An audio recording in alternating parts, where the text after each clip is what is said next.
ஓம் Sairam. Sunday vlog Nagasai கோயிலில் இருக்கோம்.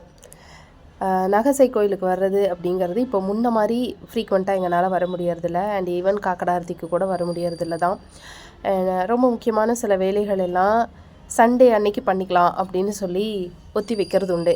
So அந்த மாதிரி ஒரு 4-5 வேலைகளையே ஒன்றா செஞ்ச நாள் தான் ஞாயிற்றுக்கிழமை. எல்லாத்தையும் முடிச்சுட்டு அப்படியே பாபாவையும் போய் பார்த்துட்டு அதுக்கப்புறம் சில பல வேலைகள் இருந்தது, அதையும் பார்த்துட்டு மதியானம் போல் வீடு வந்து சேர்ந்தோம். பாபா சும்மா ஜம்முன்னு ஒயிட் கலர் ட்ரெஸ்ஸில் இருந்தார். கோயிலில் வந்து பெருசாக கூட்டம் இல்லை, ஞாயிற்றுக்கிழமைங்கிறனால ஒரு ஒரு ஃப்ளோட்டிங்காக வந்துட்டு இருந்தாங்க. அழகான ஜனங்க தான் வந்துட்டு இருந்தாங்க, ரொம்ப ரஷ் இல்லை. எனக்கு இந்த மாதிரி ரஷ் இல்லாத சமயத்தில் வர்றது தான் பிடிக்கும். அண்ட் வந்துட்டு கைகால் முகமெல்லாம் கழுவிட்டு பாபாவுக்கு பூ வாங்கிட்டு அவருடைய பாதத்துக்கு சமர்ப்பணம் பண்ணிவிட்டு கொஞ்ச நேரம் அவர்கிட்ட பேசிட்டு லைட்டாக ஒரு 2 நிமிஷம் தியானம் பண்ணிவிட்டு, சத்சரதம்லாம் எதுவும் எடுத்துகிட்டு வரல, படிக்கலாம் நேரம் இல்லை. ஹார்ட்லி ஒரு 10 நிமிஷம் இருந்திருப்பேனா அதிகபட்சம், அவ்வளோதான்.